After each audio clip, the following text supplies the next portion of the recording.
Johan Gozard, bonjour. Tu reviens au Château d'Eau. Tu étais déjà venu en 2006 pour une exposition dans la deuxième galerie où tu nous avais proposé Pause.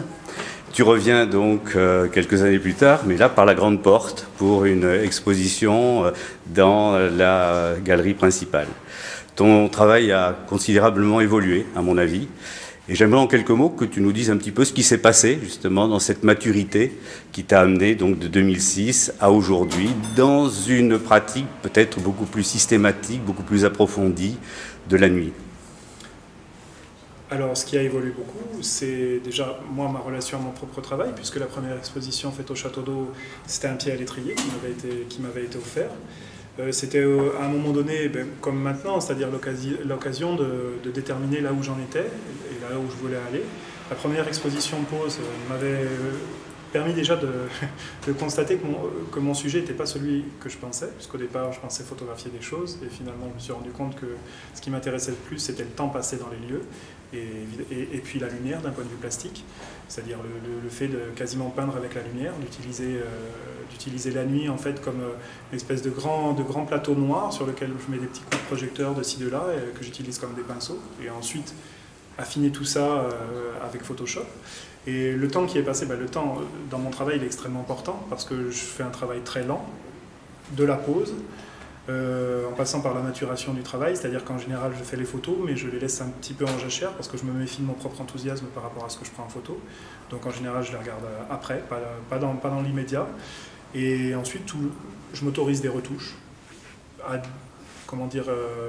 dans diverses proportions, des fois très longues, des fois très courtes, mais en tout cas les retouches étant possibles, je me les autorise. Et ce qui a vraiment changé, c'est le numérique. C'est deux choses, c'est le regard qu'on pose sur le numérique et sur l'argentique par extension, et aussi les capacités technologiques du numérique qui ont évolué à vitesse grand V. Et à un moment donné, je me suis très vite rendu compte en faisant de la photographie qu'on peut tomber dans le travers de la course à l'armement, c'est-à-dire vouloir toujours le meilleur appareil, la plus grande résolution, enfin toujours la dernière chose, sans parler du fétichisme du bel appareil, parce qu'il y en a qui sont très très beaux, mais qu'en fait, moi déjà je ne pouvais pas suivre, c'était un combat perdu d'avance. Et deuxième chose, je me disais, voilà, tu vas avoir des outils qui vont avoir des défauts et des qualités, focalise-toi sur leurs qualités pour pas faire, et en essayant de ne pas faire apparaître les défauts. Voilà, parce que pour Pause, tu travaillais en argentique, à la chambre grand format souvent, et puis tu scannais tes images et tu ensuite intervenais avec Photoshop. Là, tu es passé totalement du côté du numérique. Du côté obscur, oui. Du côté de la force obscure. C'est ça.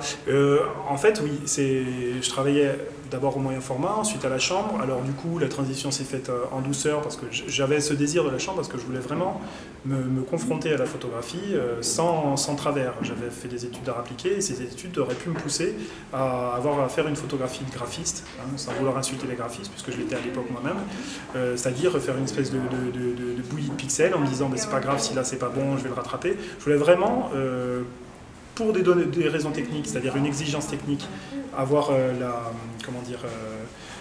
utiliser un des outils les plus difficiles pour m'obliger à maîtriser mon outil. Et la deuxième chose, c'est dans cette relation avec l'outil, essayer de voir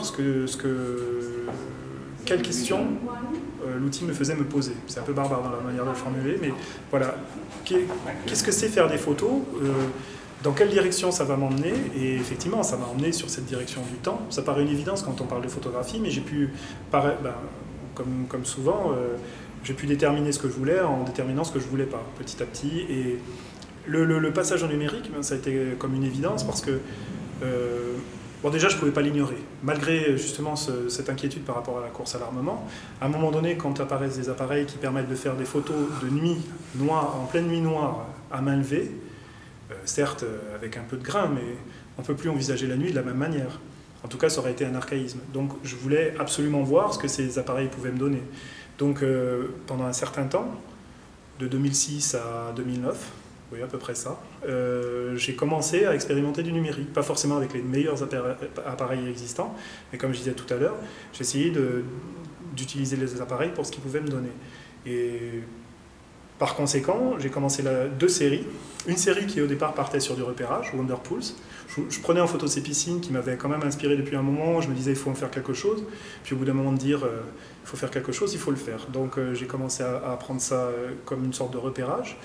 Et très vite je me suis rendu compte qu'il y avait quelque chose. Enfin moi en tout cas, je me trouvais un peu maniéré. Je me suis dit tu vas pas retourner dans chaque lieu avec la chambre. En plus, c'est presque redondant parce que la chambre va te servir à faire des tirages géants, mais le sujet lui-même est géant. Est-ce que c'est là tout l'enjeu de cette série? Donc, j'ai décidé d'utiliser les premières images telles quelles, sachant que les premières, comme elles étaient décidées, c'était un peu des prises de notes. Je me suis dit, enfin, je les avais pas forcément peaufinées, donc j'ai essayé de rattraper ça un peu. Bien sûr, il y a des lacunes sur les premières. Puis par la suite, j'ai vraiment décidé que l'outil numérique devenait l'outil principal. Et pour Lumière Noire, que là aussi j'ai conçu en numérique pour des questions de budget, parce qu'on me passait une commande précise, où le budget n'était pas suffisant pour payer les films. Enfin, en tout cas, moi, je n'étais pas suffisamment bien organisé pour toute cette logistique du paiement des films, des tirages et tout ça. Et puis ça me bloquait un peu de me dire que je devais gérer ces questions-là. Donc pour Lumière Noire, en fait, je me suis dit que le numérique pouvait m'apporter une vision directe en fait, de la nuit, c'est-à-dire une vision réaliste là pour le coup. Mais un réalisme bizarre, c'est-à-dire que je ne voulais pas représenter là non plus des lieux, mais la sensation de la nuit, c'est-à-dire ce temps qu'on passe en noir et où petit à petit les choses se révèlent. Et là, je me suis dit, tu peux avoir une représentation très exacte de la nuit si tu veux, parce que tu peux procéder comme avec des Polaroids par intervalle, faire plusieurs images et les comparer de visu entre l'écran.